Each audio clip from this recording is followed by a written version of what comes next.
NASCAR Whelen Euro Series will return to Franciacorta in northern Italy for the third and fourth rounds of its championship on the 11th and 12th of May. Last year's encounter provided some fantastic racing, wheel-to-wheel action all the way through.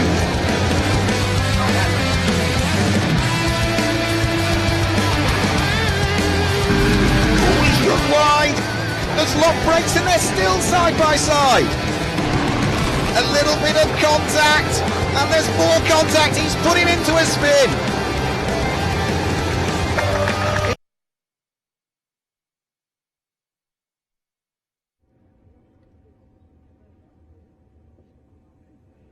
Well, good morning everybody, and welcome along to Autodromo di Franciacorta, Daniel Bonara, this modern circuit that began to take shape back in just 2005 and has recently been extended to what is now a 2.5 kilometre course. It's round 3 and 4 of the NASCAR Whelen Euro Series that we're going to see here in northern Italy as the competitors for the Elite 1 division are there on circuit. They'll be heading out onto track very shortly for a short and sharp qualifying session that is just 10 minutes, and the top 12 after that 10 minutes will fight it out for the top 6 rows of the grid, because the top 12 go through to Super Pole, where there is just a further 5 minutes of track time available. So before they head out onto the circuit, let's just jump on board and have a look around the track on board Sebastian Bleekemolen's car.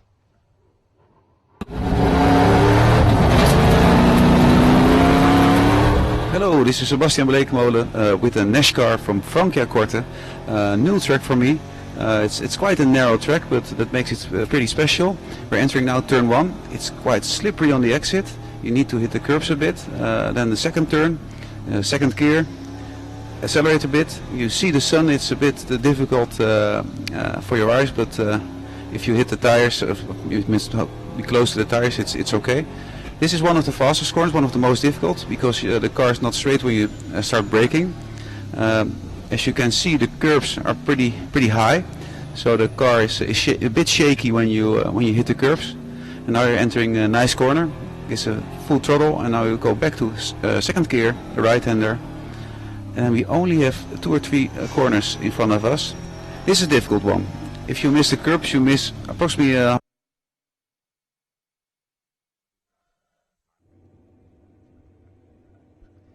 So a fantastic insight from Sebastian Bleekemolen, a hugely successful driver in saloon cars and sports cars, GT racing in particular, all over the world. But the NASCAR Whelen Euro Series is a new challenge to him and the family-run team for 2019. So some subtle changes to the regulations, very subtle changes to the regulations since Valencia, if you're watching us in Valencia. Remember, new tyre for this year. General Tyre are now the sole supplier for the NASCAR Whelen Euro Series, and a new damper was also introduced for the beginning of this season.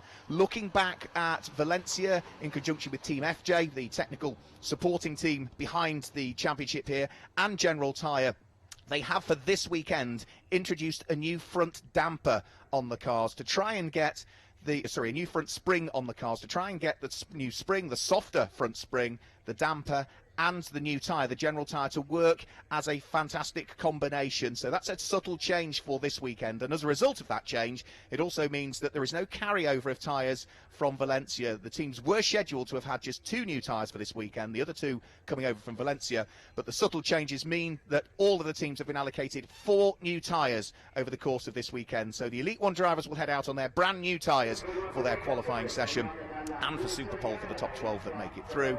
And then we'll repeat that process with 4 new tyres also going on the Elite 2 machines. Now, for the Elite 1 division, the fastest times from the combined free practice that took place yesterday will dictate the order in which the cars will head out onto circuit. And the fastest driver in the 2 free practice times yesterday was Loris Hazemans at the wheel of his Hendricks Motorsport Ford Mustang. So the number 50 car will be the first out onto circuit. Now, that's a driver who finished right up in the championship standings last year, Loris Hazemans. He was in with a shout for the overall championship, but eventually finished 4th back last year, but was the junior trophy champion, so he will be looking to try and see whether he can mount a challenge for pole position. and he will certainly want to do that, Loris Hazeman's, because he didn't have a great weekend, or certainly not as good as he would have liked in Valencia. He finished second in the junior trophy to Nicola Rocca in the first of the races there, managed to get a hold of Nicola Rocca and claimed junior trophy honours in the second of the two races. He comes into this weekend lying fifth in the championship standings. Second in the combined free practice times yesterday was the reigning champion, the double champion, the back-to-back champion at the wheel of his Cal Racing Chevrolet SS once more for this weekend. It is number 54, Alan Day, that will be second out onto the track, and that's another driver that, whilst he didn't do too badly at all with a third and a fourth place at Valencia, you could just tell in Spain that Alan Day was not happy that he wasn't standing on the top step of the podium. As you would expect from any back-to-back champion, he wants to win races, and that just wasn't the case for Alan Day. He was third in the first race at Circuit Ricardo Tormo. He finished off the podium in fourth place in the second of the two races there. So his car is the second in the queue, the yellow car.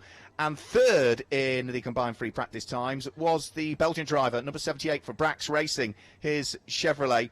And that is Mark Goossens, who will be seeing what he can do. He had again a sort of a difficult start to the year, really. Didn't feature inside the top 10 in either of the races at Valencia, and we'll be hoping to put that right this weekend. He comes into the third round lying 8th in the championship standings as a result of his two finishes in Valencia, but he certainly had the pace in free practice yesterday. Fourth yesterday was the multiple runner-up in this championship at the wheel of the RDV competition machine, and that is Fred Gabion, who was fourth yesterday. Chevrolet SS for him this weekend. Of course, RDV competition claimed the team's championship last year, and they again were another team that didn't really have the rub of the green or the luck in Valencia. For Fred Gabion, he did finish inside the top 10 in both of the races. His best result was in the second race of the weekend, where he was in 6th position, but for a driver who arguably is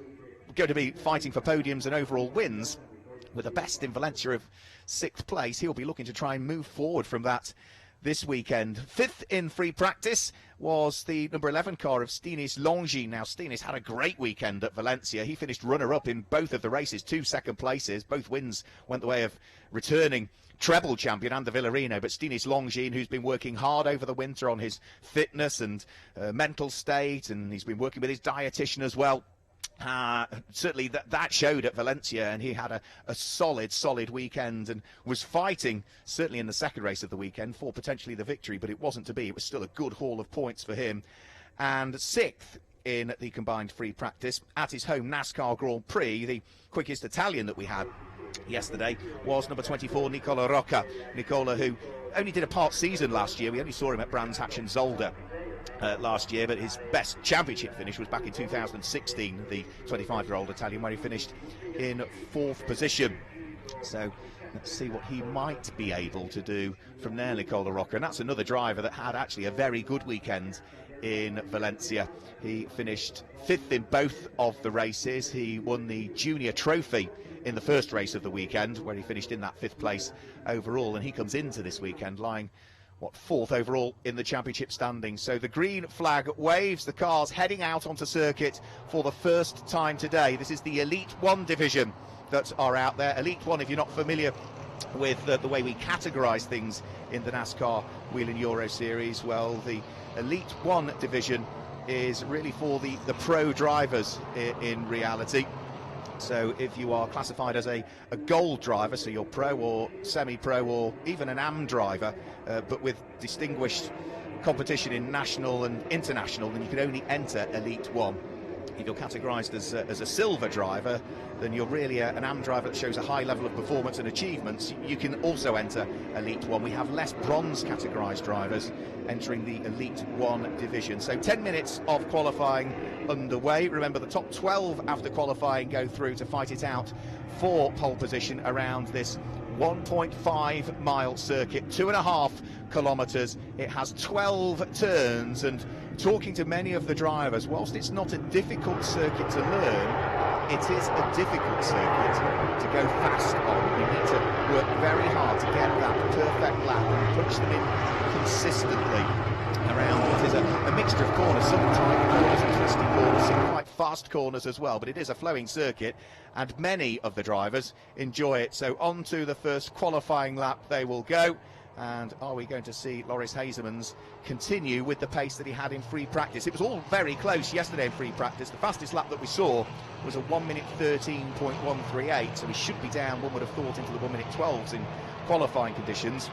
But it was only 18 thousandths of a second quicker, Loris Hasemans, than Alan Day in free practice yesterday on combined times. A further 42 thousandths of a second back from that was Mark Goossens, so it was just 0.060 of a second that separated the top three in free practice. So it is going to be very intriguing to see as to who is going to come out in top. We won't know who's going to come out in top in this first 10 minutes. We'll just know the first 12 that are going to go through to Super Pole, and then they'll roll their sleeves up and get on with it from there. So Loris Hasemans was the first over the start-finish line. The first sector here, the circuit is split into 4 sectors around this circuit. The first one, unbelievably, is only sort of 9-10 seconds long. The middle one is about 30 seconds long, or just under. The third one is about a minute long, and then they come over the start-finish line. So that is the cumulative times, I suppose, in that respect. So Loris Hasemans pushing on. His lap at the moment is looking as though he is heading towards something like a 1 minute 14 on his first flying lap. So Loris Hasemans comes over the start-finish line, and it's a 1 minute 14.2 from him. We're looking at the number 7 car at this stage. That is a very busy man again this weekend, the Czech driver Martin Dubeck, who competes in both Elite 1 and the Elite 2 division. He's being shadowed around the circuit by the Swedish driver from Memphis Racing, the team owner Alexander Graff. There goes number 88. Interesting to see how that car gets on. Romain Iniesta. That car had a new engine put in it yesterday, so it missed the second free practice session. So Romain Iniesta had to count on his time from the first free practice, which saw him something like about 14th or 15th in the overall queue of cars to head out of pit lane. But Loris Hasemans at the moment is fastest. There is the number 32 car. That's Jacques Villeneuve, the former Formula One world champion, of course, also an IndyCar champion, won the Indy 500. But Loris Hasemans at the moment, the number 50 car, tops the times. The Ford Mustang for Hendricks Racing works his way out of turn at number 12 over the start-finish line. This lap should be an improvement. It sees him in the 1 minute 13s, 1 minute 13.899 for Loris Hasemans, but the car behind him, Alan Day, the yellow machine, the Chevrolet SS, goes quicker, and Mark Goossens goes even quicker, the number 78 car for Brax Racing. Mark Goossens goes even quicker. So Mark was third quickest in combined times yesterday. At the moment is top of the pile. Loris Hasemans is going to meet some traffic on this lap as well. His first sector wasn't bad. Needs to squeeze his way past the traffic to try and get the good lap in. Simone Loretti moves out of the way and allows Hasemans to work his way through. But it is the number 78 Brax Racing Ford Mustang that tops the times at this stage. Mark Goossens with a 1 minute 13.258 for the hugely experienced Belgium. He's competed in a raft of things over the years, started his career as so many drivers did back in Formula Ford 1600, and then went on to race in Formula 3 and Formula 3000, then switched his attentions to sports cars on both sides of the Atlantic, a multiple Bell car champion, racing in the NASCAR Whelen Euro Series for the last few seasons. Amazingly, has not claimed anything other than just one victory. That was a couple of years ago now, but at the moment is top of the times, and he still continues to be top of the times. A 1 minute 13.258 was the best time in the session. That has just been bettered by the number 54 car of the reigning champion, Alan Day. Manages to put his Chevrolet S for Cal Racing to the top of the times, 1 minute 13.178. Now, for many of these drivers, if they pop the quick time in nice and early, they will not bother continuing round. They will save the general tyres that they are all shod with nowadays for Super Pole and push as hard as they can in Super Pole. But as long as they get a time that they know is going to see them inside the top 12, they may opt to head down pit lane that little bit earlier. And at the moment, outside of the top 12 is the double race winner from Valencia. That is Ander Villarino, is 14th position at the moment. In fact, make that 15th as others around him improve. So Ander Villarino leading the championship, double win at Valencia and pole position as well at the moment. He's not going to make it through to Superpole. He needs to try and pop a quick time in. Salvador Tinio Arroyo moves up to 6th quickest, but on this lap, Alan Day looking as though he is heading down pit road. Yeah, I did suggest that if he's got a time that he knows he's going to see him inside the top 12, then save the tyres. There's no need to keep pushing on. Mark Goosen's back over the start-finish line. Then it is Stinis Longin and Nicola Rocca behind him. They are 2nd, 3rd and 4th quickest in free practice at the moment. There's a little bit of damage actually to the front end of Nicola Rocca's car. He will be joining me in the commentary box later on over the course of this weekend. Francisco Cini at his home NASCAR Grand Prix is 5th quickest. Mark Goosen's backed out of the lap by the look of things. He is confident that the time he's popped in is going to see him through to Superpole. Stinis Longin looking as though at the wheel of the PK Car Sport number 11 Chevrolet is still pushing on. And Salvador Tinio Arroyo, look at that, the tail end of the car really moving around.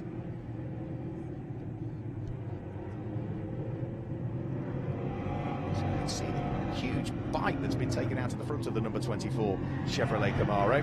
That might just be affecting the aerodynamics on that car, and let's be careful that it doesn't allow the air underneath the bonnet, because that could soon sort of rip the bonnet away if they're not careful. Ander Villarino is now up into the top 12. We needed to see that from the Spaniard, the current championship leader, as the cameras concentrate on Mark Goosen, who will be heading down pit road. Yeah, as expected, he backed out of the lap midway through, and he is 3rd quickest at the moment, which is more than good enough to see him through to Superpole at this stage. There's, what, 2.5 minutes remaining. Fred Gabion is the last man clinging on to a position inside the top 12 at the moment. The 3 times runner-up in this championship is down in 12th position. 13th is Jacques Villeneuve. 15th is Alexander Graff. So there's a few, and double former champion Luca Lasser is only 19th at the moment. So there's a few of the top names at the moment that have not popped the quick lap in. Morris Hazemans goes back to the top of the times. The number 50 car, 1 minute 12.762. I thought we'd be into the 1 minute 12s in terms of qualifying pace. Jacques Villeneuve is slowing up on circuit now. Now, is he looking for clear track position? That's the queue at the end of pit lane, so already those are the cars that have done and dusted with the first part of qualifying and are now getting themselves in the queue ready for Superpole. Number 7, Martin Dubeck, still pushing on around the circuit, looking to see what he might be able to do at the wheel of his Ford. But at the moment, he's only 22nd quickest and has got work to do. Looks as though also slowing up on circuit now is Alex Sedgwick, the number 90 Brax Racing Chevrolet heading towards us. That surely will be destined for pit road, because Alex Sedgwick, the British driver, has just gone 4th quickest. Now he's continuing round. He thinks there might be some more to come from this one. Needs to be careful that he doesn't take too much life out of his tyres too early on. And following him around the circuit is one of the race engineering machines. Fred Gabion is still in 12th position at this stage. So he was just out of Superpole. He's now just into Superpole, the number 3 RDV competition car. Alex Sedgwick neat and tidy as he turns his way through turn number 3, up towards a left-hand flick at turn number 4. And then as he heads on to the brake, it's a slight kink at 5 before you then head in towards the right-hander at turn 6. It really tightens up though. 6 instantly into the left-hander at turn number 7. And he's backed out of the lap and allowed Romain Iniesta to squeeze his way through. So Sedgwick will be in at the end of this lap. Fred Gabion is back out of Superpole, the 3 times runner-up. He's been sort of inside the top 12, then back out, then back in again, and for the moment, he is back out again. Other big names not making it through to Superpole at the moment are going to be Luca Lasser, only 18th quickest at this stage, and also Alexander Graff, I would have thought we would expect to see up in there as well. Gianmarco Ercoli, a former Elite 2 champion, is not going to make it through to Superpole either. So checkered flag out. If you're on a quick lap, you can still push on. And for many of the cars, they are still seeing what they might be able to do. Romain Iniesta comes over the start-finish line. Is he through to Superpole? No, only 21st quickest for the Italian. Sorry, for the Frenchman at his home NASCAR Grand Prix. Alexander Graff comes through. What did he do on his final lap? He could not improve either. He is out of Superpole as well. So there's a few big names are not going to make it through at this stage. Watch out for Salvador Tinio Arroyo. He is 14th at the moment, and his lap time suggesting he could get himself inside the top 10 here And also 17th quickest, Gianmarco Ercoli is on a quick lap as well, so that's the number 9 car. A few cars out there that could still improve. Ulysse Delso, through the first few sectors, the reigning Elite 2 champion, had been going very well indeed, so we'll see what they can do. So I don't think all is done and dusted yet as to who is going to work their way through into Superpole. The queue of cars ready for Superpole, ever increasing down in pit road. The last few cars to take the checkered flag still trying to work their way through. And are we going to see any further changes? Loris Hazeman's at the moment topping the times, and he will go through to Superpole. So these, with the last few cars coming through, I'm hanging on for Ulysse Delso, who does come through and get himself inside the top 10. I was just hanging on for that, shown on the graphic in 15th, but he's just come through and popped in the lap. We'll see him through into Superpole. So through to Superpole, number 50, Loris Hazeman's is through. Times irrelevant in that respect because they will better them, I'm sure, in a few moments' time. Also through to Superpole, number 54, Alan Day. Number 78, Mark Goosens, was third quickest through to Superpole. Also in fourth through to Superpole is number 90, Alex Sedgwick. Fifth and through to Superpole is number 32, Jacques Villeneuve. Sixth is Luigi Ferreira. He will be very pleased indeed with that. Luigi Ferreira, the number 42 car, through into Superpole. He is the quickest Italian that's through to Superpole at this stage. Seventh quickest was number 11, which is Stinis Longines. Eighth quickest is shown on the graphic as being Nicola Rocca, but a quick lap time put in at the very end of the session by Gianmarco Ercoli sees him up through the order. He was 17th, but ultimately came through into 8th position. Ninth is Nicola Rocca. And then completing the top 10 will be Ulysse Delso with Ander Villarino and Francisco Cini, the last few that are going to be through into Superpole. Big names that haven't made it through into Superpole. Will former Elite 2 champion, number 27, Tomo Ferrando, out, 13th quickest. He is not going to make it through. And also Fred Gabion also will not make it through into Superpole. So a few big names have simply not done enough to get through to Superpole. So it's going to be intriguing to see how they work their way up through the order come the first of our Elite 1 races that is scheduled to take place later on today. The Elite 1 cars are our second race today, so they will be out onto circuit at around about 2:30 local time. Their race will get underway. 1:30 rather, their race will get underway.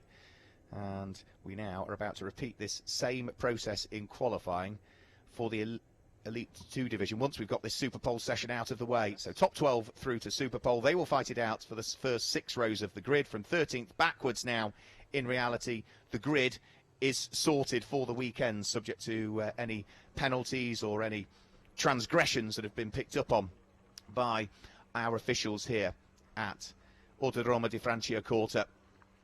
So the crowd, which is a reasonable crowd today, we're expecting a big crowd here tomorrow with a fantastic supporting package that we've got this weekend here at Circuit di Franciacorta. Daniel Bonara, they're enjoying it, and I think are enjoying the fine weather. The forecast here in northern Italy is not good for this afternoon in reality. It's cloudy this morning, whilst the track temperature and air temperature are reasonable, as you would expect for this time of year, the middle of May. The conditions are scheduled to worsen, and looking at the timings for it, I think the Elite 1 race that takes place at 1:30 this afternoon likely to be dry. By the time we get to the Elite 2 race that takes place at 5 o'clock local time this evening, there is a 73% chance of rain, and that rain is scheduled to be thundery rain with thunderstorms. So it's going to be a difficult weekend, really, I think, for the teams and the drivers to try and work out as to what the weather's going to do. Well, for this qualifying session and Superpole session, nice and easy, nice and dry. No setup changes needed for the car. They're back out there and cracking on with it, but there may be sort of looks towards and glances towards the sky as to where they're going to tweak setups for later on. So cars heading out onto circuit. There goes number 32, Jacques Villeneuve, just working his way through. There is the number 12 car, Francisco Cini. 36, Ulysse Delso, the reigning Elite 2 champion, also through to Superpole. I think he missed out on Superpole in both of the races at Valencia. But the man to beat really here for pole position over the course of the last few years has been the reigning champion, Alan Day, who claimed pole position last year Fred Gabion claimed pole position the year before. He's not even through to Super Pole this year. Alan Day in 2016 and 2015 also claimed Super Pole as well. That was in Italy, but not necessarily always here, because the Italian round for the NASCAR Whelen Euro Series has moved around between Franciacorta, Adria, Magione, and also Monza as well in the past.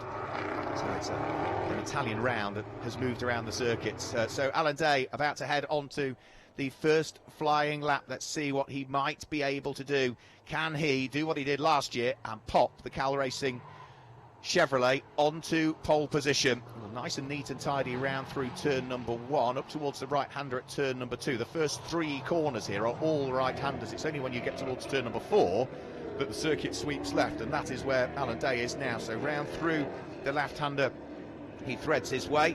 Sector times will be coming in very shortly, so we can pick up on whether he is looking quicker of the cars that are out there. Remember, it's just the top 12 now that are sorting it out for the first 6 rows of the grid, and it looks neat and tidy so far from Alan Day. First sector looked good. Remember, that's sort of 9 seconds, the first sector. 20 seconds later, they've completed sector 2.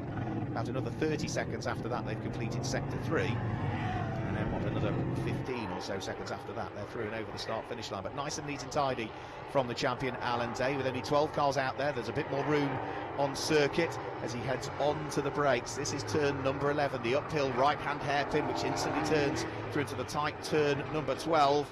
And Alan Day at the moment is looking good. Very neat and tidy from him. Is it going to be good enough? A 1 minute 12.950 for Alan Day sees him to the top of the times for the moment, as Nicola Rocca goes second quickest, Stinish Longines third, Loris Hazemans, who is second out on track, is only 5th quickest at this stage, so work to be done there. But the first lap from Alan Day was a good one. He's the only driver into the 1 minute 12 second bracket. 1 minute 12.950 for Alan Day.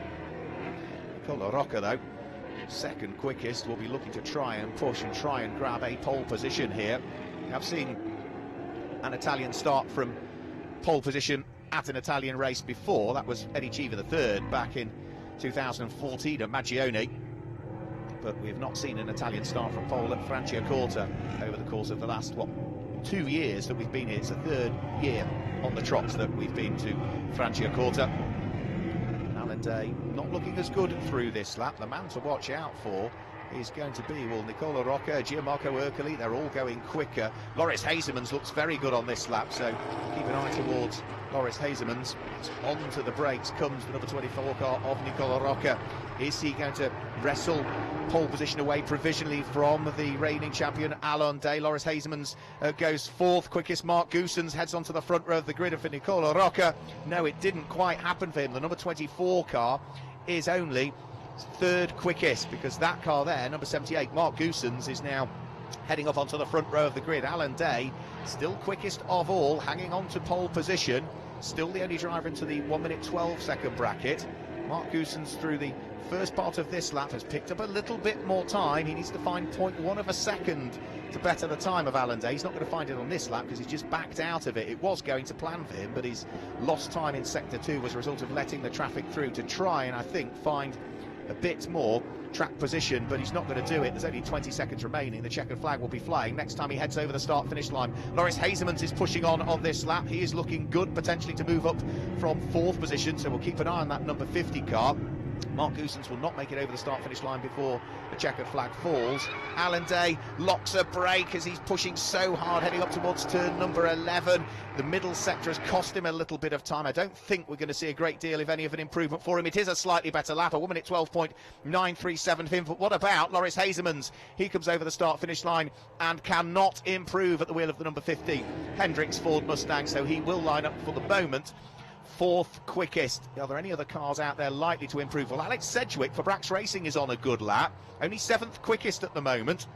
Could move up onto the front couple of rows of the grid and moves up to 5th quickest. And Jacques Villeneuve is still out there and on a quick lap, so keep an eye towards that. He goes 3rd quickest, Jacques Villeneuve, over the start finish line. We didn't see the car, but Villeneuve was on a quick lap and was pushing very, very hard indeed. So the times for Super Bowl, there is Jacques Villeneuve, fantastic to see him in this championship. The 1997 Formula One World Champion, of course, having claimed the Champ Car title and winning the Indy 500 back in 1995.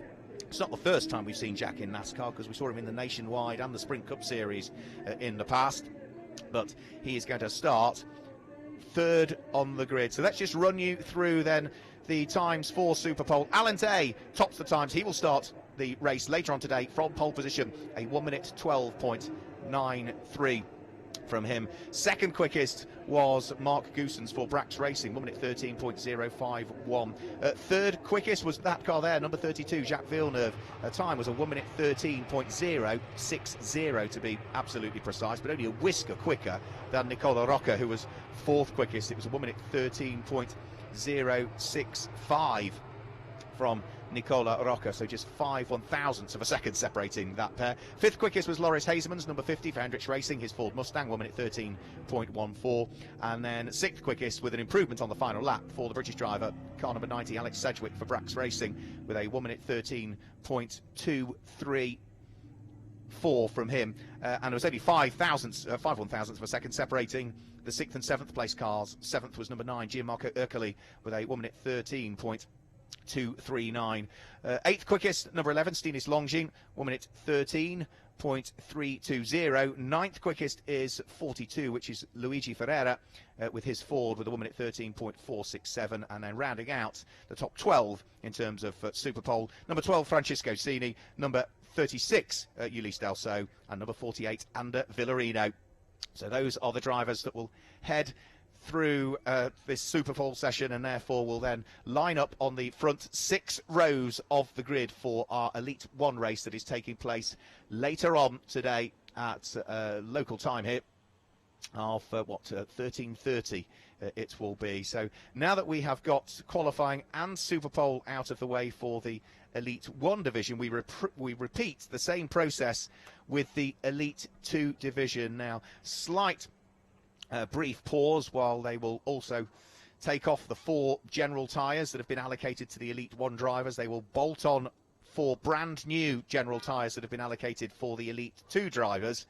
And then the same process, a 10-minute qualifying session. The top 12 go through to Superpole, and then they will fight it out for the front 6 rows of the grid. So with the drivers having, for the Elite 1 division, jumped out of their car, there will be at least one that will remain in the car, and that is the number 7 Hendricks Motorsport Ford Mustang of Martin Dubeck, because he races in both the Elite 1 and the Elite 2 division, but I think he is the only driver that is doing so this weekend. I think every other driver changes over, because Eric de Donk, who did that at Valencia, is not out this weekend, Eric de Donk. So, I think it is just Martin Dubeck, the Czech driver, the 24-year-old, who is the only one who will remain behind the wheel of the car. So, cars lining up in pit road. Unlike the Elite 1 division, there is no specific order for these cars to head out onto circuit. So it's any order that they line up in the pit lane, they can then make their way out onto circuit. In the Elite 2 races that we had here last year in Italy at Autodromo di Franciacorta, pole position was claimed by the Brazilian driver who is not out this weekend, Felipe Rebelo.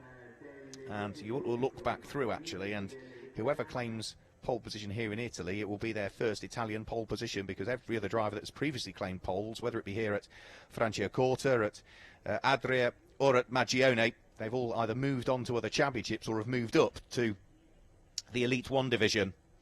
The driver that had the pace yesterday in the combined free practice times was the Italian first-timer race winner at Valencia just a few weekends ago, Nicola Rocca, at the wheel of the number 8 Racers Motorsport Ford Mustang.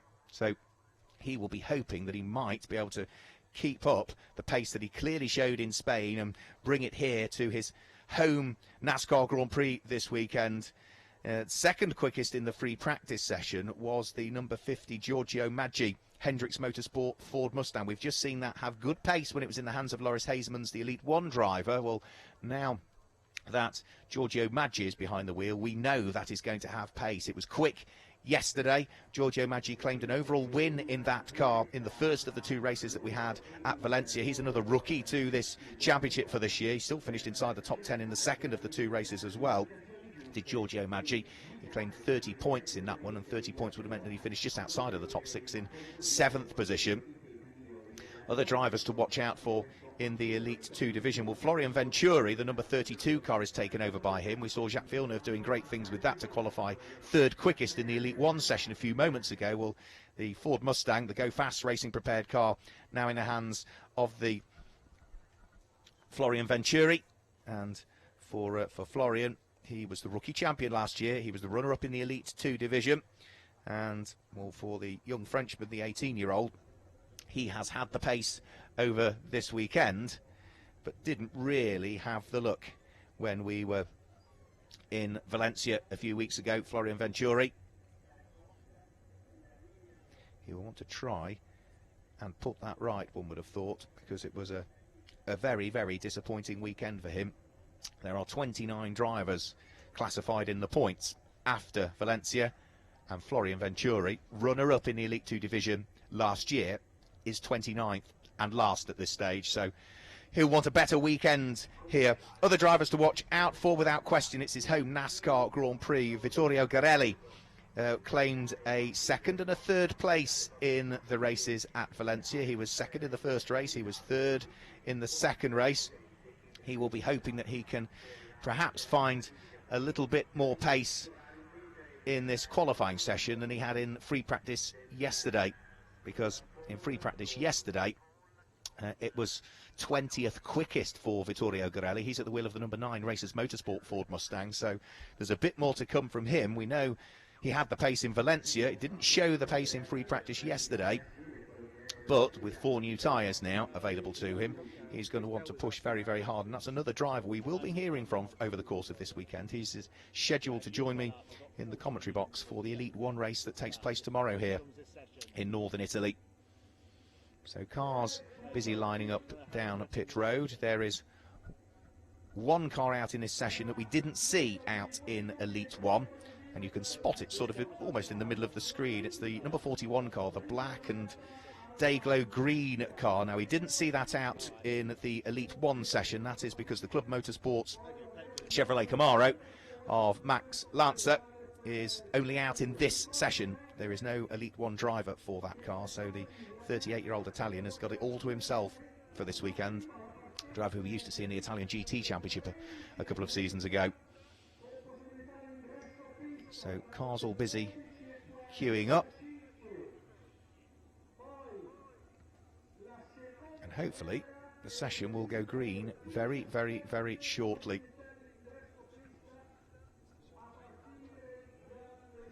Still the odd car being wheeled out of the garage by the look of things, but the queue is looking as though it's almost fully formed now. Say, whereas in Elite 1 the cars go out in combined free practice times, with the quickest car and the combined free practice at the front of the queue. For the Elite 2 division, it's sort of any order that they line up in reality. It's a random order, so there's no specific order identified in the regulations. It's whoever gets to the bottom of pit road or pit lane exit end first, they'll be out first. So you can see other cars sort of nosing out of their garage. In fact, I think there will be one more car actually that we didn't see out in the first session. It was originally scheduled to have 2 drivers, but a change to our entry list sees it as now just having 1 driver, and that driver is just an Elite 2 driver. That's a number 46 Racing Total with AMD tuning car, scheduled to have had Ant Walter-Neals sharing the car with Sean Hollenby. Ant in Elite 1, Sean in Elite 2. Well, it's just Sean Hollenby now.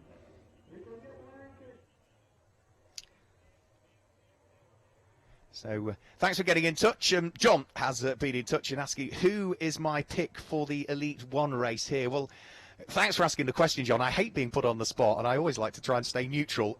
You look at what's happened in Italy, and the strongest driver in Italy over the last few years has been Alan Day. I think it would be tough to say that Alan Day is not going to have a good result here. He likes this circuit. He was hugely successful here last year. Alan Day actually took the checkered flag first in both of the races, but was excluded from the second race ultimately. That went the way of Luca Lasser in the end because of a technical infringement that was picked up on the car. It wasn't, I don't think, anything sinister that Cal Racing had done. It was just one of those things that, with general usage of the car, it put it outside of the championship parameters. So I personally think Alan Day is the man to beat this weekend, but looking at what Jacques Villeneuve did in qualifying, you've got to look at Jacques Villeneuve as well. He's had fantastic pace, and let's see. We'll wait and see, because we're about to see as to who is going to go through to Super Pole in this session. The number 54 Cal Racing car that Alan Day did beautiful things with in the Elite 1 session that we've just seen is now in the hands of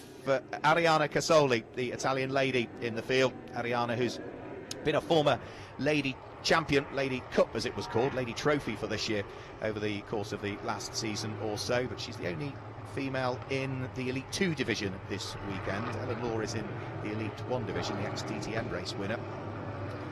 So we'll wait and see as to what Arianna Casoli can do. So the first of the cars over the start-finish line was the number 7 car of Martin Dubeck. Now, Martin has already taken part in the Elite 1 qualifying session.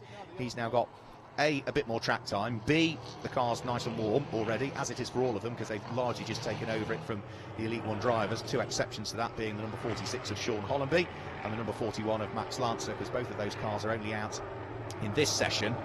But also for Martin Dubeck, he knows what track conditions are like this morning, knows what the grip levels are like. So over the start-finish line comes the number 50 car of Giorgio Maggi. Remember, race winner at Valencia was Giorgio Maggi. He was second quickest on combined free practice times, the Swiss driver. Nice and neat and tidy through turn 1, uses the curb on the apex at turn number 2, up towards the third right-hander, first 3 right-handers at turn number 3, then it flicks left at turn number 4, didn't quite grab as much curb there, and off and into the gravel very early on in the session has gone Michael Bleekemolen. So into the gravel has gone the number 69 car, in the hands of the oldest driver in the field that we've got this weekend. 69 years of age now is Michael Bleekemolen. Huge amounts of experience, of course. Graduated to Formula One in the latter part of the 1970s, but his trip into the gravel has instantly brought out the red flags at the beginning of this session, for which for this year, if you weren't with us at Valencia, it is a longer qualifying session for Elite 2 this year. They gain track time in qualifying. They, as a consequence, have a slightly shorter race. The way that it works for Elite 1 that we've seen is 10-minute qualifying, 5-minute Super Pole. For Elite 2, it's 20-minute qualifying session with a 5-minute Super Pole. So because they gain 10 minutes track time in qualifying, they have a slightly shorter race. The Elite 1 races are 29 laps this weekend, 73 kilometres. The Elite 2 races are 5 laps less. They are 24 laps, which is about 16 kilometres shorter. So over the course of the weekend, the track time for Elite 1 and Elite 2 work out exactly the same. But for poor old Michael Bleekemolen, into the gravel trap he has gone. Seen him graduate through the single-seater ranks in his early career, Formula 3 and Formula 2, heading up towards Formula 1 in 77 and 78 with both RAM and ATS, then moved on to sports car racing with the likes of the FIA GT Championship, and latterly the likes of Porsches and Renault Clios in particular, where his son Sebastian has been hugely successful, but it's all gone wrong for him very early on in this qualifying session, which means the red flags are out, the cars heading back down pit road, and well, a good chunk of them in the queue ready to go back out. There's a couple that have sort of nosed their way into the garage by the look of things. Number 27, which is Pierluigi Veronesi, another Italian, so his home NASCAR Grand Prix, sitting there having a little bit of work done to the front of it by the look of the team. The number 12 car is in the pit lane as well. That is Nave Talla, the Israeli driver, the teenager, the 17-year-old. He's another driver that's going to be joining me in the commentary box over the course of this weekend. Nave is going to be joining me for the Elite 1 race later on today. I know there's a lot of support for him and a lot of interest back in his home country. 2 times Israeli karting champion. Lives in the US, did the recruitment day for the NASCAR Whelen Euro Series.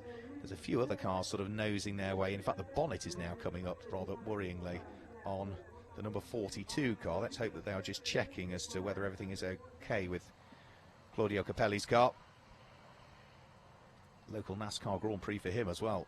Driver who is making his debut in the NASCAR Whelen Euro Series this weekend at the wheel of that 42 Racing by FS Motorsport Ford Mustang.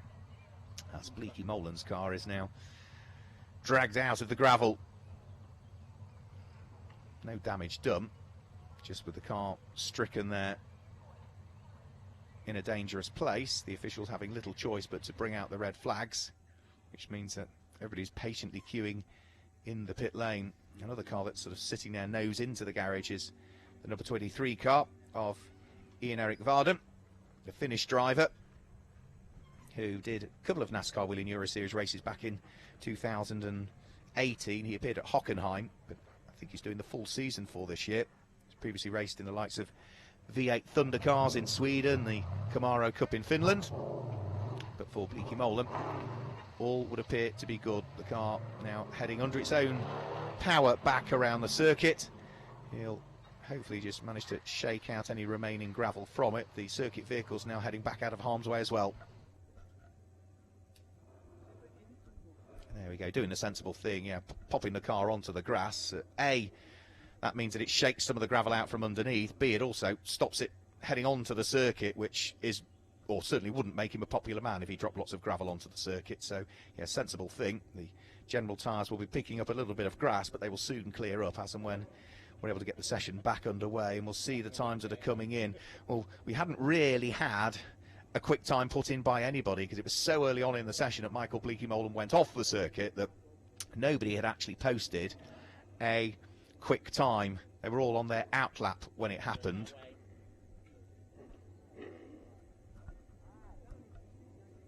And now that Bleaky Molan is still being very, very sensible about this, you can tell that he is an experienced driver just by the way he is, you know, trying to keep the gravel off the track, move the gravel from underneath the car and shake any remaining bits out. There you can see, look, as soon as he sort of hits a bump or moves from side to side, the amount of extra gravel that is still strewn in the underside of his Ford Mustang appears. But now he is back in pit lane. We should see the red flag at the pit lane exit end being held by our marshal, replaced with a green one from the gantry, and we can get things back underway. So an enormous queue of cars sitting in the pit road here at Autodromo di Franciacorta, and green flag is replaced at pit lane exit end, which means we can have another go at it. So Martin Dubeck first in the queue again, ready to head out of circuit. The number 11 car, we saw Stinis Longin behind the wheel of it. Well, it's now his father, Bert Longin, that is now behind the wheel of that number 11 car. There is the number 99 car, the Deck Sweat DF1 racing car of the German driver Justin Kuntz, who finished 9th in the championship standings last year. He was 6th back in 2017. We've seen him racing in the Camping Truck Series as well over in America back in 2018. He took in one race over there stateside. But for Justin Kuntz, in the combined free practice times yesterday, that Deck Sweat DF1 Racing Chevrolet Camaro was 6th quickest in the combined times. So we would, I'm sure, be very surprised if he didn't make it through to Super Pole. But with even more cars on circuit in Elite 2, finding track space is the critical thing. The one good thing is that they have, well, 20 minutes was the original scheduled time to find that clear space, whereas for the Elite 1 division they've got half the time. It makes it vitally important to get the quick lap in early on and find yourself a bit of space on the tarmac. And around what is just a 2.5 kilometre circuit, it is not one of the longest circuits we visit over the course of the season. So Martin Dubeck about to head on to the flying lap at the wheel of his Hendricks Motorsport number 7 car. 13th in Elite 1 last year.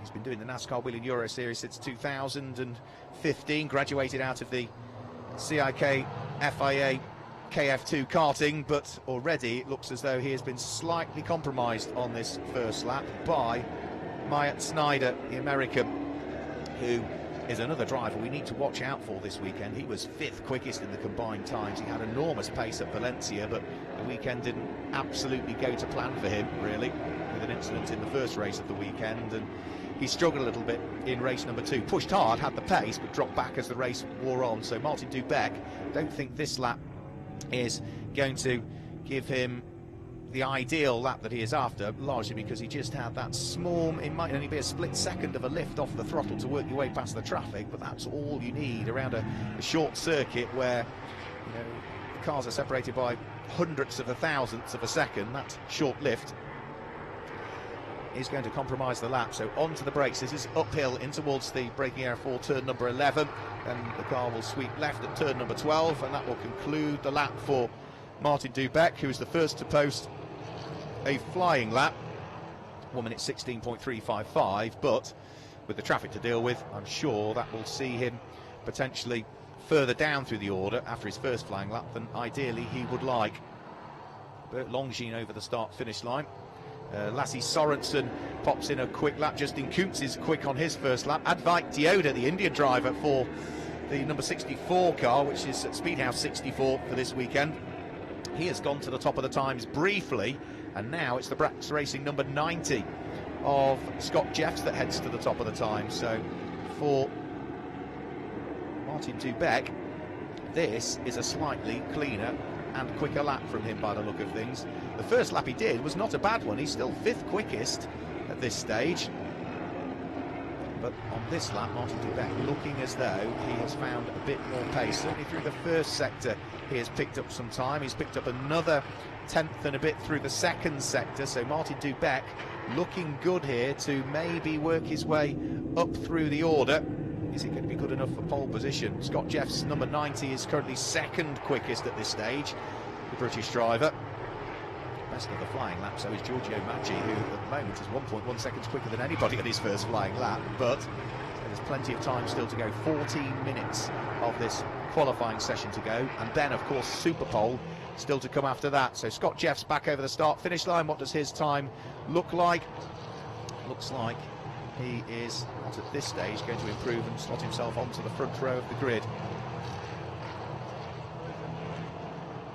Sometimes are being disallowed for track limits by the look of things. The number 99 car has had a time disallowed for track limits. That was Justin Kuntz, who was right up there in the standings. Track limits coming at turn number 2, which is the second right-hander.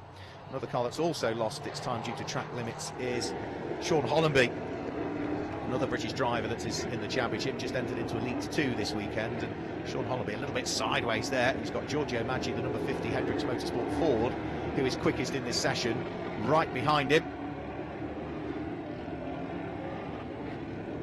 Looks as though it's at the second lap now for Sean Hollenby that's been deleted. It is, yeah, 2 laps in, 2 laps deleted by track limits at this stage, and also number 31 now, which is Marino Di Silvestre, 21-year-old Italian who was a rookie to this championship, also having had his lap time deleted. But Giorgio Maggi, quickest of all on his first flying lap, going even quicker on this flying lap.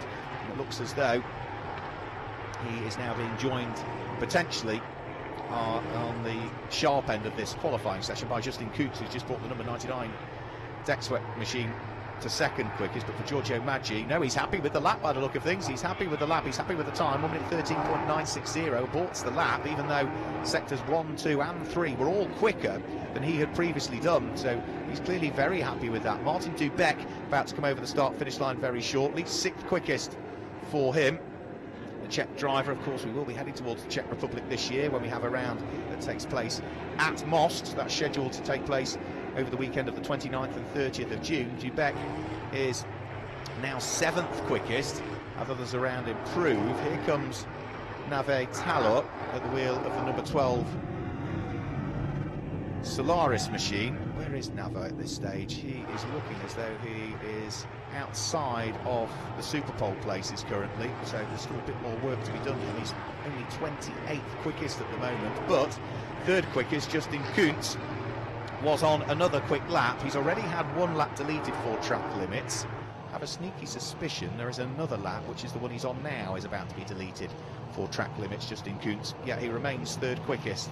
First sector was a very good one. The second sector, the time was deleted. Watch out for Florian Venturi on this lap. The number 32 car is going well. Nicola Rocca has just popped in a quick lap as well at the wheel of the number 8 machine.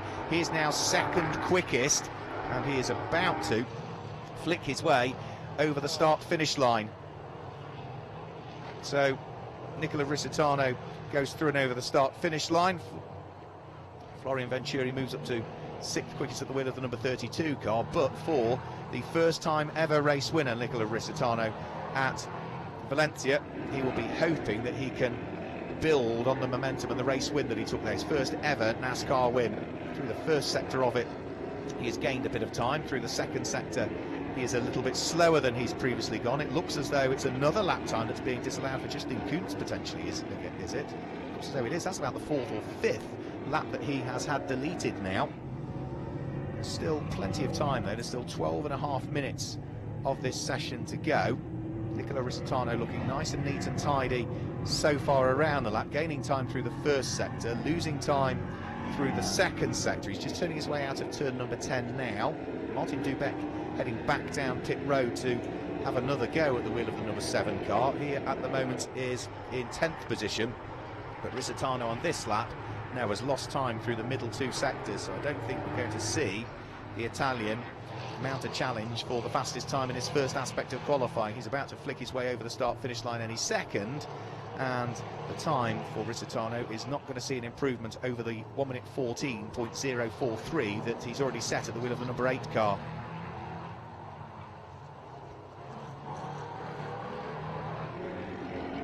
All times being disallowed. Number 88 car has just had a time disallowed. That is Eric Clermont at the wheel of the race engineering number 88 car. That's the car that had the engine change in free practice 2 yesterday. Bert Longines is pushing on. Now Bert, the hugely successful Belgian driver, was up into 6th place. There's a spin there. That is Sean Hollenby, who has had the spin at the wheel of the racing engineering Ford Mustang, the number 46 car. So he is currently 17th quickest. I think he was happy with his pace yesterday, he was saying, but he won't be happy with this qualifying session so far. Driver that we've seen racing British GT in the British Touring Car Championship. He runs 4 cars in the 2019 BTCC through his AMD tuning company, who are on the doorstep of Brands Hatch, which is where we head to next. So it will be his home NASCAR Grand Prix next time through. And there is number 77, Freddie Hemburg, who has just come through to 4th quickest. Freddie Hemburg. This lap is a slower lap from him because he's done the hard work. He's done what he needed to do. He was 4th. Make that 5th now, because others around are slowly chipping away, and to the top of the times has now gone Justin Kuntz by the look of things. So the number 99 deck swept machine to the top of the times. Number 77 I think will be destined for pit lane in the hands of Freddie Hemburg. Fellow Scandinavian Lasse Sorensen just goes 4th quickest as Hemburg head down pit lane. He drops back down into 6th. There's still 10 minutes of this session to go, and who is on a quick lap? Martin Dubeck looks as though he is on a quick lap. Pierluigi Veronesi, though. Oh, right, and problems. That is the number 19 car pulling off the circuit, which is Alessandro Brigatti at the wheel of his Chevrolet Camaro. So problems for the number 19 car, and that looks as though, is that on the run up towards turn number 11 potentially? Penultimate corner where he has pulled the car off the circuit. So yellow flags around the track currently. Many drivers out there still improving their times, several of them though heading into pit lane to possibly have a little bit of adjustment to tyre pressures on these cars. Remember, they're all running a slightly softer spring for this weekend. The new dampers are adjustable dampers now, so talking to a few of the drivers, they're saying you can now, if you're struggling either with a bit of understeer or roll in the car, you can now dial that out. But looks as though we've got another car off the circuit, parked right up against the barriers.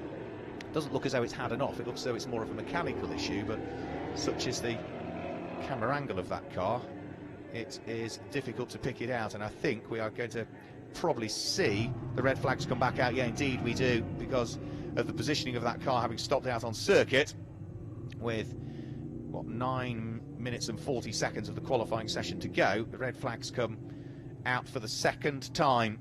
So first time it was because we saw Michael Bleekie-Molen's car in the gravel trap. Now it is because we've got a stricken car out on circuit. In fact, 2 stricken cars, because there is Alessandro Brigatti's car. Only 18 years of age, Alessandro Brigatti. Another driver, as with many of them, that sort of graduated through the karting ranks. We saw him in CIK FIA KF karts back in 2015. and then he was part of the FIA Karting Academy trophy in 2014, but it's all gone wrong for him out on circuit. 21st quickest at the point at which the car ground to a halt, and his car shouldn't take too long to recover. You can see already the course vehicles on their way there. Top of the times was Florian Venturi when the red flags came out. Remember, that's the number 32 Go Fast Racing machine that Florian shares with Jack Villeneuve over the course of this weekend.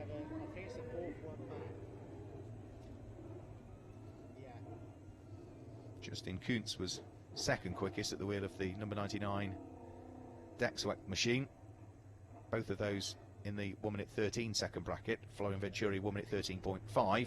Justin Kuntz 1 minute 13.7. Eventually got the clean lap in. He's probably had more laps deleted for track limits than anybody by the look of things, but doesn't matter. He's got the quick lap in. That's the important thing. The only other driver into the 1 minute 13 second bracket is currently third quickest, and that's the Hendricks Motorsport Ford Mustang, which is Giorgio Maggi. I think at this stage we could probably just show you what the classifications are, as the clock is still ticking away.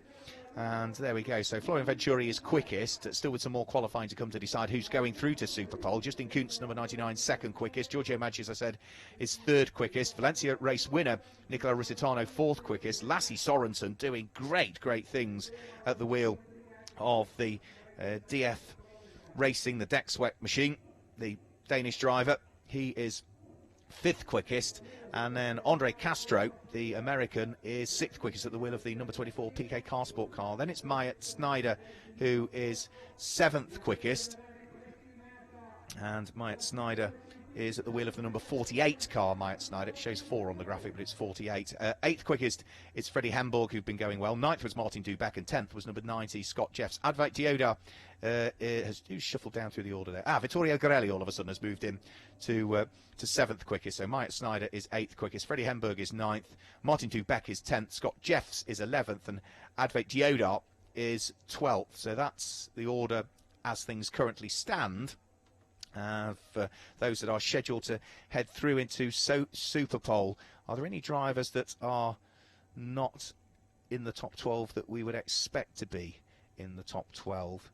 Well, looks as though largely everything is going to plan, but let's have a quick look at maybe some of those that are further down through the order that might not be making it through to Superpole. Let's just have a quick look as we headed down through the order. We sort of got to the top 12, but I think we can perhaps just get a graphic that will show us as to who is elsewhere down through the order. And yeah, Max Lancer I would expect to maybe be a little bit higher up.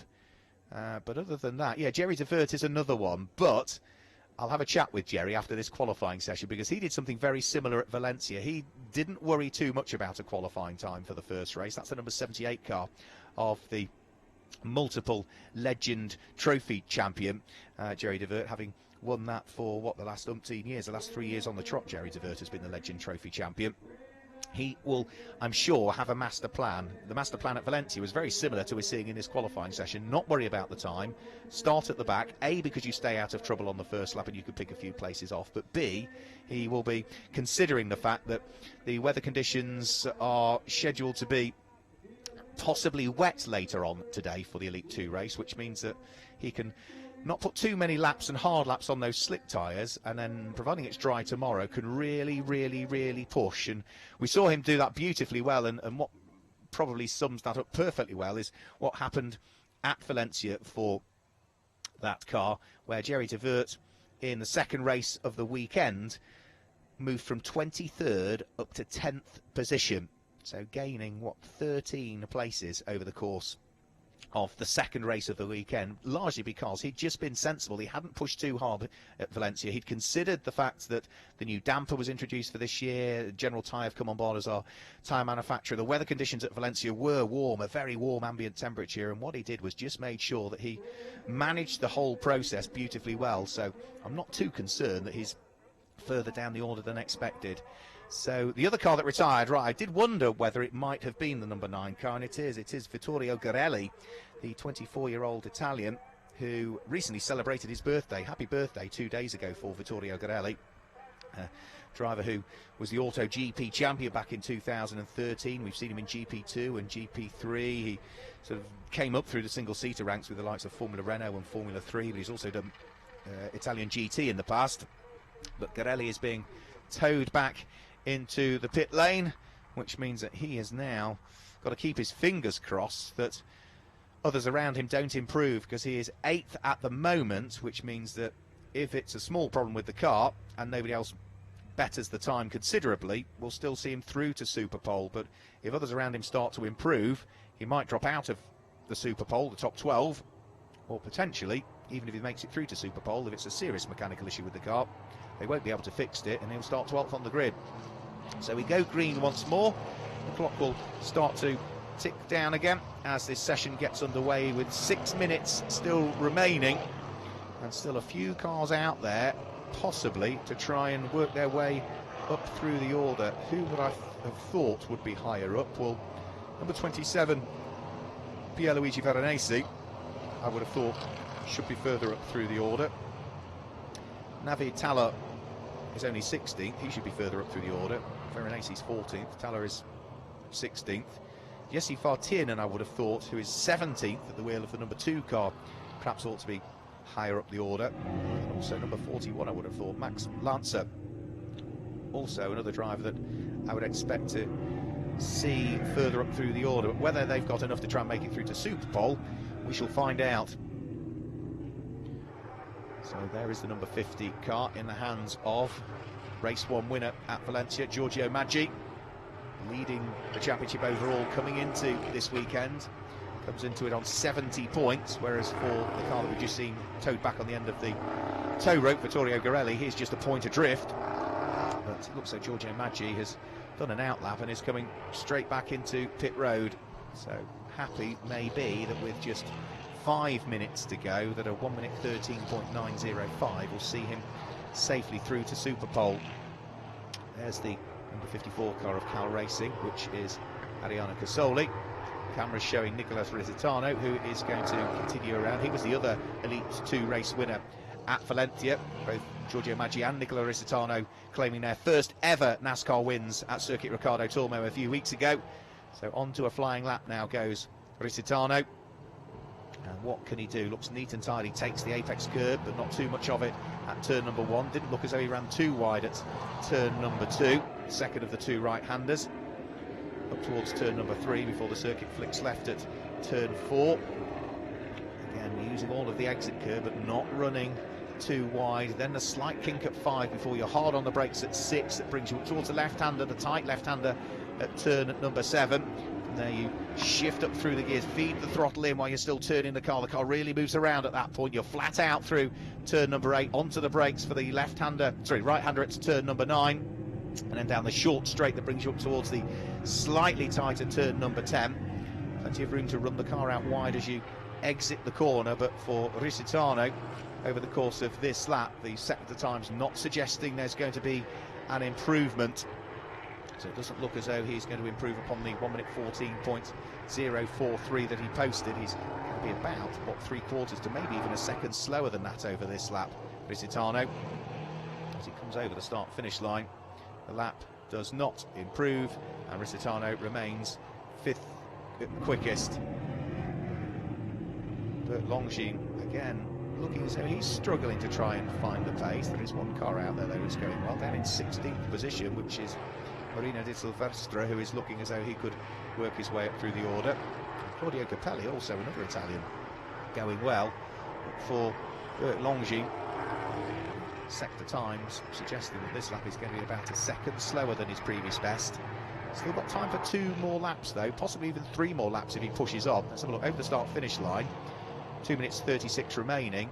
Yeah, probably 2 more laps is all he's going to get out of this one. So for Longines, he's still 7th quickest, should still be good enough for Super Pole. Who is on the bubble at the moment? Well, Scott Jeffs is the man who's on the bubble currently.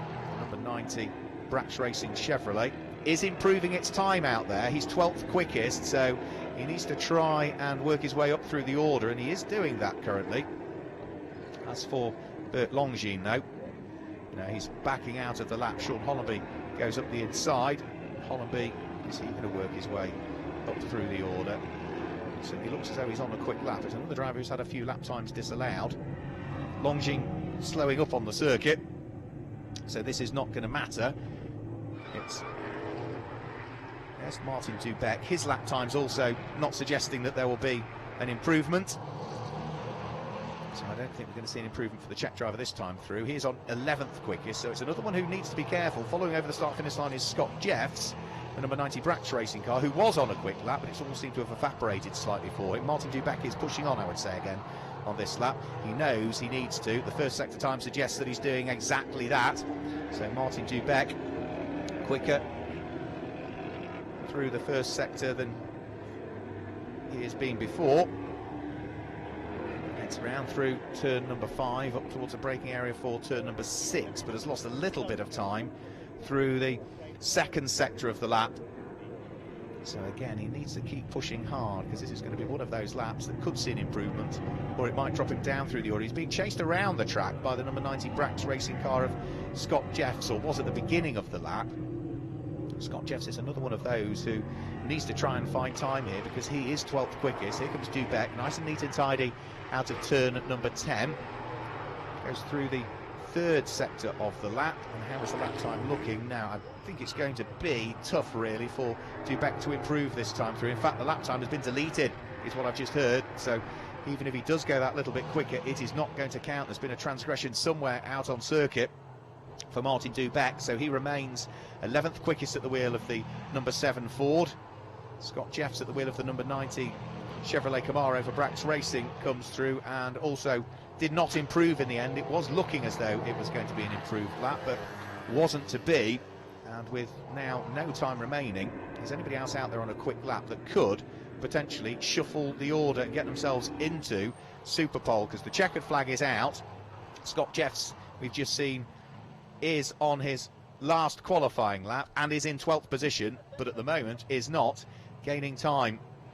There goes the number 27 car. That is a car that is not going to make it through to Super Pole. Pierluigi Veronese, he's already taken the checkered flag, so looks as though Veronese at his home NASCAR Grand Prix won't get through to Super Pole. One of Scott Jeffs, well, the lap isn't quite going to plan for Scott Jeffs. Slower through the first 2 sectors, but with his fingers crossed, probably matters not, because it doesn't look as though anybody else out there is going any quicker. So by the skin of his teeth, he will hang on to it and should head through to the Super Pole session, which is now only a matter of minutes away. So the NASCAR's queuing up in the pit lane for their Super Pole session. One of the support races also queuing up in the pit lane, ready for their qualifying session that will be coming up imminently. But with, I think, all of the cars now, other than the last couple having taken the checkered flag, I think we now know who is going to be heading through into Super Pole, and it does look as though topping the times is going to be Florian Venturi. So the top 12 cars head through to Super Pole. We can already see a queue of 7 or 8 of them sitting in there in pit lane, but the quickest time has been done by Florian Venturi. So the Go Fast racing car, which in the Elite 1 division was qualified by Jacques Villeneuve and went 3rd quickest, well, for Florian Venturi, he is quickest in the first part of qualifying, but he's still got the Super Pole session to come. So pit lane looking rather busy, more cars joining in down there. Another car that just joins the queue is number 77 Freddie Hemberg, who, the Swedish driver, was 10th quickest in the session that we've just seen. But just to run you through the drivers that we are going to see through into Super Pole. Number 32, Florian Venturi, was quickest. So Florian Venturi is the first of those drivers through into Super Pole.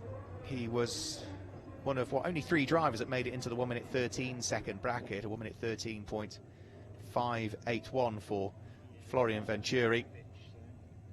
Justin Kuntz, despite the fact he had a few laps disallowed, did get that quick lap in, so he is 2nd quickest, so he is through to Super Pole. The number 99 Deck Sweat machine with a 1 minute 13.771, and 3rd quickest was Valencia race winner number 50 Giorgio Maggi, who was 3rd quickest. But who is going to start from pole position is still to be decided by these 12 cars that will have made it through. Remember, Giorgio Maggi claimed a win at Valencia. Nicola Rocca claimed a win at Valencia, but none of the drivers in the Elite 2 field have previously claimed a pole position in Italy. So we've visited the likes of Magione and Adria and Franciacorta and even Monza some years back for the Italian rounds, but the 2 pole positions in the Elite 2 division, one has gone the way of Felipe Rebello, who is not with us this weekend, and the other pole position back in 2017 has gone the way of Ulysse Delso, who has graduated as the Elite 2 champion from last year up into Elite 1 for this year. So either way, we are going to have a first-time pole sitter for the first race of the weekend in the Elite 2 division.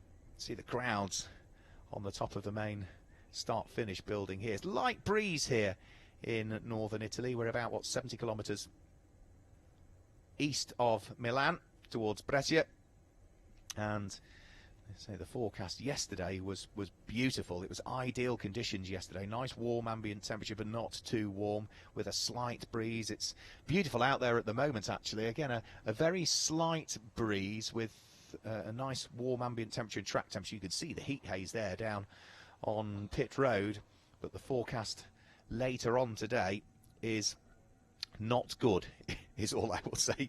If you look at what the forecast is scheduled to do in this region, then we are say light cloud and light winds at the moment, but as the day moves on it gets progressively worse. First race of the day for the Elite 1 division, scheduled to get underway at about 1:30. Well, 1:30 there's somewhere between a 5 and a 20% chance of rain, but for the Elite 2 division, who are now heading out there for Super Bowl, their race is scheduled to start at 5 o'clock this afternoon. 5 o'clock, we'll still have nice warm ambient temperatures of 18 degrees air temperature, but then at that point got a 46% chance of rain and thunderstorms. And by the time they finish their race, which is going to be around 6 o'clock, that moves up to a 50% chance. So we are highly likely to have some sort of precipitation over the course of this afternoon. So there is number 32, Florian Venturi, looking to see what he might be able to do in this Super Pole session. Now remember, for the young Frenchman at the wheel of that number 32 Go Fast Racing Chevrolet Camaro, he finished as the runner-up in this championship last year, the 18-year-old who previously finished third in the French Formula 4 championship back in 2017, so moving over from single-seaters into NASCAR last year. The rookie champion as well. And for Florian Venturi, he's already got 2 NASCAR wins under his belt. A NASCAR pole position for the first time in 2019 would be a very good start to the weekend for the teenager. So over the start-finish line he'll go.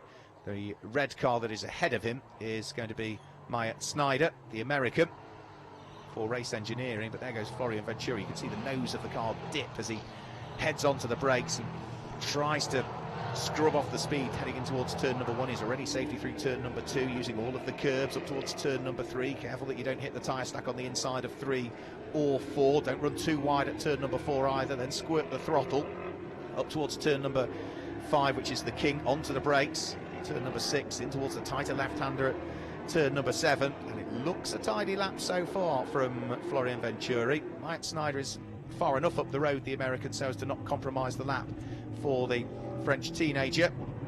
You can see as he threads his way through the right-hander at 9 up towards a slightly tighter turn number 10. He is pushing on a slip and staying within the confines of the circuit. That isn't the case for number 50, Giorgio Maggi, the race winner at Valencia, because he's already had his first lap in his Super Pole session disallowed. So through the right-hander at turn number 11 up towards turn number 12 goes Florian Venturi. And are we going to see him head towards pole position? He is for the moment the quickest. Andre Castro is second quickest at the wheel of the number 24 PK Car Sport car. So the American goes second quickest. Justin Coots is third quickest at this stage. Fourth quickest is Myatt Snyder, the second of the 2 Americans. Bert Longines, the number 11 car, just heading up towards us now. The blue car with the grey bonnet and the day-glow flashes is 5th quickest. And the number 77 car of the Swedish driver, just coming up to us now, the black and yellow car, is Lasse Sorensen. Sorry, it's Freddie Hemburg. who has just gone 6th quickest. Lasse Sorensen has just gone 5th quickest. That was the shuffle in the order just as I looked at the timing screen. Justin Coots, right, okay, must have had a lap disallowed because he was right up there. Now the number 99 car shows as being at the bottom of our timing screens in 11th position. I say 11th because, of course, we did see Vittorio Garelli stopping out on circuit, and that number 9 Racers Motorsport Ford should have been in this session. He was inside the top 12, but the mechanical issues that brought him to a halt out on circuit, meaning that he can't take part of this Super Pole session. We're not going to have to fix the car, so quick does one session start after the previous one finishes that he's going to line up 12th on the grid potentially. So pushing on, Giorgio Maggi already having had one lap disallowed. The number 50 Hendricks Motorsport Ford Mustang needs to get its way up through the order, and he's done exactly that. The number 50 car, the black car with the red, white and blue stripe down the centre of it, and moves up onto the outside of the front row of the grid. The Swiss driver, so the number 50 Hendricks Motorsport Ford, 2nd quickest. Florian Venturi still quickest of all though at this stage for Go Fast Racing, the car he shares with Jacques Villeneuve. Giorgio Maggi, of course, shares this number 50 car with Loris Hazemans, who did good things with it in the Elite 1 qualifying session. So up towards the tight left-hand turn number 7. On towards turn number 8, see the tail end of the car sort of starting to slide away as Maggi tries to get on the power as early as he possibly can, but needs to just be careful, counter that with a little bit of opposite lock to try and counter the oversteer. Be careful not to squeeze the throttle too hard as well and get the car sliding too much to wear the tyres out early on. Remember, they only get 4 tyres over the course of the weekend. We've now also got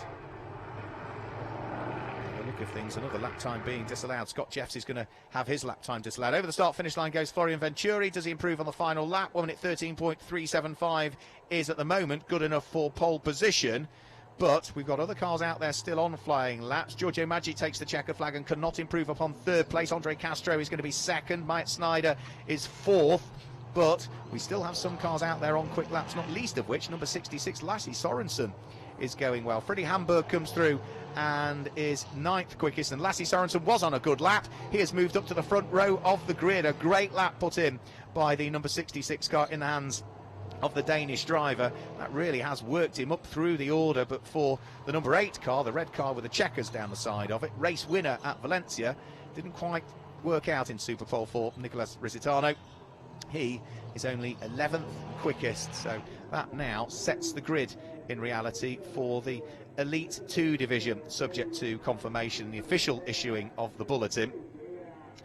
What a lap from Lasse Sorensen that was. The final lap sees him move up from, I think it was 7th position, up to the outside of the front row of the grid. Let's just guide you through them, the way that they are going to line up for the first 6 rows of the grid. Pole position goes the way of number 32, Florian Venturi, 1 minute 13.375, and 2nd quickest is that number 66 car you could see on screen, Lasse Sorensen, with a 1 minute 13.795. 3rd quickest, the American for PK Car Sport, number 24, Andre Castro, with a 1 minute 13.88, and just, what, a 10th of a second or 100th of a second behind him is a race winner from earlier on this season at Valencia, number 50, Giorgio Maggi, with a 1 minute 13.893. Myatt Snyder for Race Engineering, number 48, was 5th quickest, 1 minute 14.139. Bert Longines, 6th quickest for PK Car Sport, number 11, his Chevy, with a 1 minute 14.178. And 7th quickest is where we see number 99, Justin Coots, with a 1 minute 14.332. 8th was Martin Dubeck, 1 minute 14.45. 9th was number 77 for Memphis Racing, Freddie Hamburg, with a 1 minute 14.637, and the last couple of cars we saw out in Super Pole, number 90 Scott Jeffs, 1 minute 14.7, and Nicola Ricciardo in 11th was a 1 minute 14.999. Now that's only 11 cars for Super Pole. The 12th car, of course, had mechanical issues in the main qualifying session, so it will be the number 9 Racers Motorsport car of Vittorio Garelli, the 24-year-old Italian, that will line up 12th on the grid, subject, of course, to official confirmation of all of that. Now remember, we will have more racing to come later on here today at Autodromo di Franciacorta, and our live stream is due to get underway with the Elite 1 race later on today. We go live at 13:15 Central European Summer Time. If you're watching over in America, well, thanks for getting up very, very early in the morning for this qualifying session, but you can go back to bed for a few hours and set your alarms for 7:15 in the morning, when we will go live for Eastern Time in the US. And our Elite 2 race takes place also later on today in what are likely to be damp or possibly very damp conditions, looking at the weather forecast. It's 16:45 Central European Summer Time, and if you're watching over in the US, then it is 10:45 Eastern Time in the morning. So for the moment, from Autodromo di Franciacorta, Daniel Badara, thanks for joining us for qualifying and Super Pole for the Elite 1 and the Elite 2 divisions. We will see you back here later on today in Italy. Good morning and welcome to Autodromo di Franciacorta. For round 6 of the 2000. Welcome to Circuit Solder for the final round. The lights go out, the green flag flies.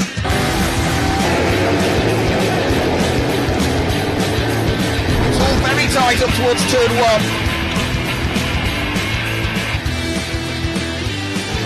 Oh, it's close and there's contact. They're side by side.